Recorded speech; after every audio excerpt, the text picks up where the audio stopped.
दोस्तों, क्या आपको पता है कि अप्रैल 2026 से आपके बैंक और इनकम टैक्स के नियम पूरी तरीके से बदलने वाले हैं। अगर आपने नया आईफोन लिया या लग्जरी गाड़ी खरीदी और उसका फोटो इंस्टाग्राम पर डाल दिया तो आपको इनकम टैक्स डिपार्टमेंट की तरफ से सीधा नोटिस आ सकता है। या फिर क्या आपको पता है कि आप एटीएम से कैश निकालोगे लेकिन आपके बैंक अकाउंट से कुछ एक्स्ट्रा पैसे कटने लग जाएंगे। आज हम 1 अप्रैल 2026 से लागू होने वाले उन सभी नए नियमों का पूरा पर्दाफाश करने वाले हैं, तो इस वीडियो को अंत तक जरूर देखिएगा। दोस्तों, अभी तक आप सोचते होंगे कि आपने अपनी मर्जी से 5 लाख या 10 लाख की आईटीआर फाइल कर दी और बात वहीं खत्म हो गई, लेकिन अप्रैल 2026 से ऐसा नहीं होगा।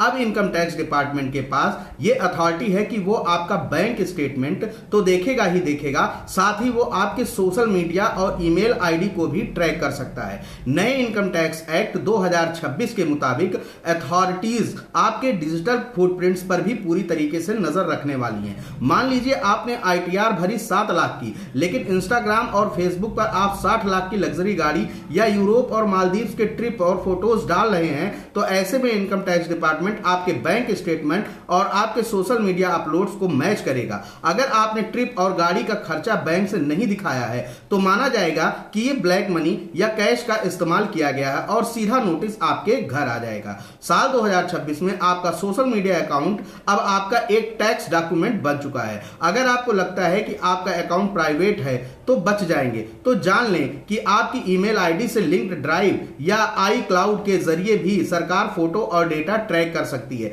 इसलिए सोशल मीडिया पर दिखावा करने से पहले सतर्क हो जाइएगा। साथ ही दोस्तों, अगर आपने क्रेडिट कार्ड, होम लोन या कार लोन लिया है और आप चुका नहीं पा रहे हैं तो अक्सर लोन रिकवरी एजेंट्स बदतमीजी और गाली गलौज करते हैं। आरबीआई ने ऐसे एजेंट्स के लिए 2026 से बहुत ही सख्त गाइडलाइंस निकाली है। अब कोई भी रिकवरी एजेंट आपको सिर्फ सुबह 8 बजे से लेकर के शाम को 7 बजे तक ही कॉल कर सकता है या आपके घर आ सकता है। 7 बजे के बाद उसका आना बिल्कुल भी अलाउड नहीं है। इसके अलावा वो आपके रिश्तेदारों या दोस्तों को कॉल करके आपकी इमेज खराब नहीं कर सकता है। अगर कोई बैंक या एनबीएफसी एजेंट आपको मेंटली हरास करता है तो बैंक पर भारी पेनाल्टी लगेगी और आरबीआई उनका रिकवरी लाइसेंस भी सस्पेंड कर देगा। आप इसके खिलाफ नेशनल कंज्यूमर हेल्पलाइन पर भी शिकायत कर सकते हैं।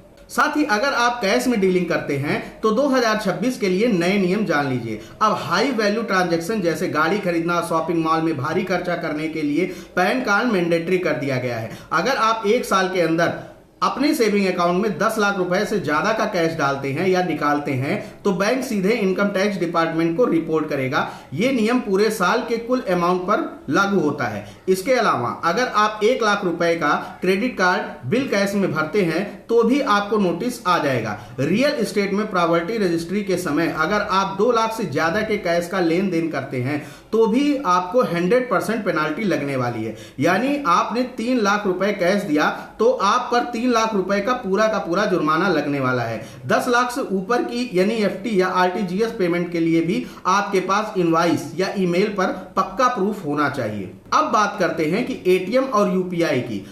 बड़े प्राइवेट बैंक्स ने यह नियम शुरू कर दिया है कि आप यूपीआई से जो कैश निकालते हैं वो भी आपकी मंथली फ्री एटीएम लिमिट में गिना जाएगा। मेट्रो शहर में आमतौर पर आपको 3 फ्री विड्रॉल मिलते हैं। अगर आप 3 बार एटीएम से पैसा निकालते हैं और उसके बाद 2 बार यूपीआई से पैसा निकालते हैं तो आपको 23 रुपए प्लस जीएसटी यानी कि लगभग 25 रुपए का चार्ज देना पड़ेगा। बजट 2026 के हिसाब से स्टॉक मार्केट में फ्यूचर्स एंड ऑप्शन यानी कि एफएनओ की ट्रेडिंग महंगी हो गई है। सरकार ने फ्यूचर्स पर एसटीटी यानी कि सिक्योरिटीज ट्रांजैक्शन टैक्स को 0.02% से बढ़ा करके 0.05% कर दिया है। इसका मतलब है कि पहले 10 लाख के फ्यूचर बेचने पर 200 रुपए टैक्स लगता था, जो अब रुपए 500 रुपए लगने वाला है, सीधा 150% का जंप। ऑप्शन पर भी टैक्स में 0.1% से बढ़ा करके 0.15% कर दिया गया है। हालांकि इक्विटी में लॉन्ग टर्म इन्वेस्टमेंट यानी डिलीवरी पर टैक्स 0.1% ही रहेगा। मिलेगा। दोस्तों, डिजिटल फ्रॉड्स के बढ़ते मामलों को देखते हुए आरबीआई ने 1 जुलाई 2026 से एक और नया रूल ला रहा है। अगर आपके साथ ऑनलाइन फ्रॉड होता है तो आरबीआई आपको 85% तक का कंपनसेशन देगा, यानी जिसकी अधिकतम सीमा 25,000 रुपए है। इसके लिए आपको फ्रॉड होने के लिए 5 दिन के अंदर अंदर 1930 हेल्पलाइन पर या बैंक पोर्टल पर शिकायत दर्ज करनी होगी। जिन लोगों का जीरो बैलेंस अकाउंट है उनके लिए खुशखबरी है, ऐसे अकाउंट्स पर अब कोई एनुअल मेंटेनेंस चार्ज नहीं लगेगा। आप जितना मर्जी कैश डिपॉजिट कर सकते हैं और आपको free chequebook, free digital payment और 4 फ्री एटीएम विड्रॉल्स की सुविधा मिलने वाली है। तो दोस्तों, 2026 के नए नियमों को ध्यान में रखते हुए यूपीआई पेमेंट्स का रिकॉर्ड रखें, एटीएम लिमिट्स के अंदर कैश निकालें और सोशल मीडिया पर अपनी आईटीआर से ज्यादा की लाइफ स्टाइल फ्लेक्स ना करें।